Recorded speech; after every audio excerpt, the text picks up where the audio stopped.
I lived my entire life waiting for this moment. I trained, I lied, I killed, just to get here.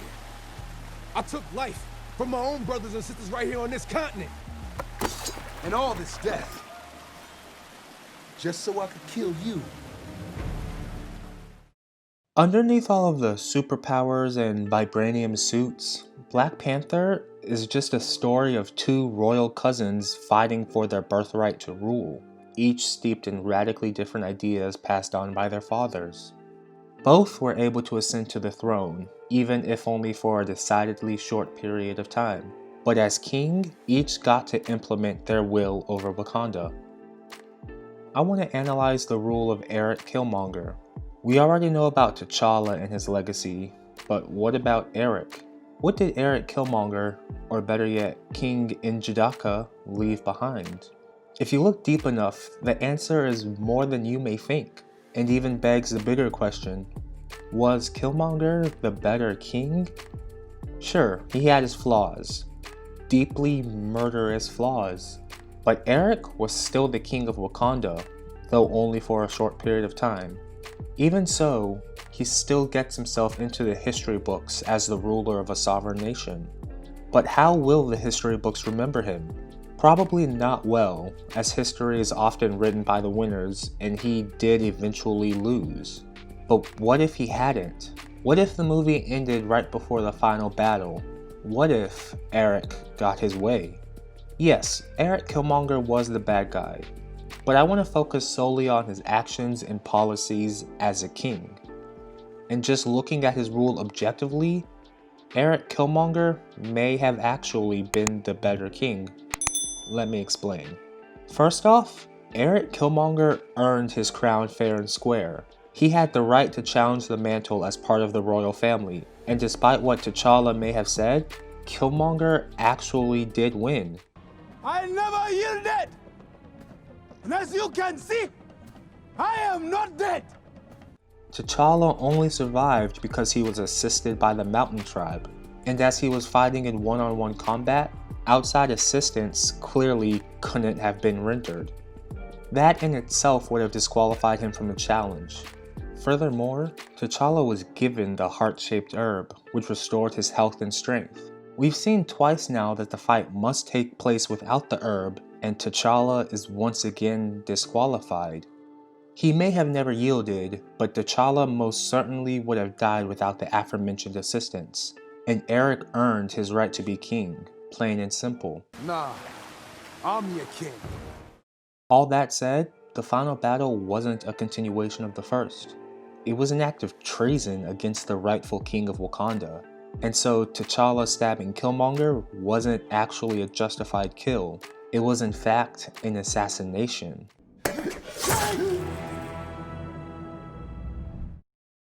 Secondly, we must look at the legacy Eric Killmonger left behind as king, or rather the one he would have had he lived. Sure, Wakanda had a great national economy, but if they were to join the international community, they would have dominated the international economy with all of the technical advances they had already made and the knowledge that they had to share. The weapons he wanted to export would have given the country instant military power in all corners of the globe. The uprisings he wanted to incite would have given him numerous political allies in the future. He would have given Wakanda power and influence on the international stage overnight. But there was also a humanitarian outlook to his perspectives as well. It's about 2 billion people all over the world that looks like us, but their lives are a lot harder. Wakanda has the tools to liberate them all. Killmonger had traveled the world and seen the despair of Africans and blacks in every region, including Africa itself, Wakanda's own backyard. And while T'Challa occasionally helped out a truckload of people every now and then, it was his primary job as a Black Panther to protect the country, not help others. And he was perfectly content in that role. Even the spy network of war dogs simply kept tabs on other countries without ever interfering too much. But helping those less fortunate was a key part in Killmonger's desire to be king. He understood the power dynamics that caused those circumstances and was dead set on evening the odds. Wakanda would have become a global leader in the humanitarian effort in various sectors, ranging from technology to medicine. Once he became king, there really wasn't anything morally objectable to any of Killmonger's actions. In fact, they were tactics that all major world powers had been utilizing for decades, because he learned about them firsthand from his work with the American government. Had he succeeded, I think history would have looked back on him with praise.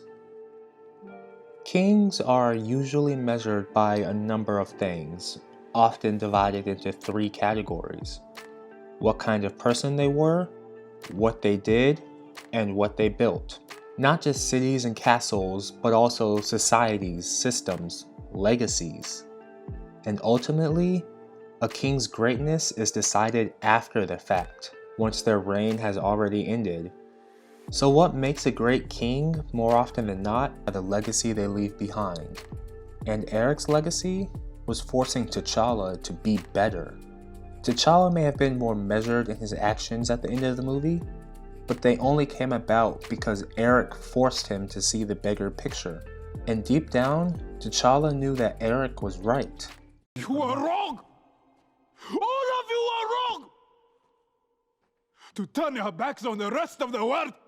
T'Challa started the work to integrate Wakanda into the world as a whole, but N'Jadaka forced him to be better than everyone that came before them. And let's not forget that it was because of him that T'Challa chose to reveal Wakanda to the world and set up the embassy in Oakland.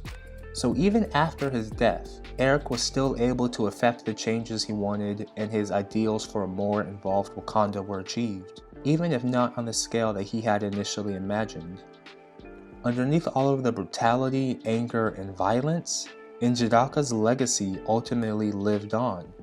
So what do you guys think about the legacy of Eric Killmonger in the MCU? The comment section is always open for discussion. And please be sure to give this video a like if you don't mind, and go ahead and subscribe if you want to see more video analysis and perspectives like this one. Thank you guys for watching, and as always, have a great day, and don't forget to watch a great movie. Bye. The sun will never set on the Wakandan Empire.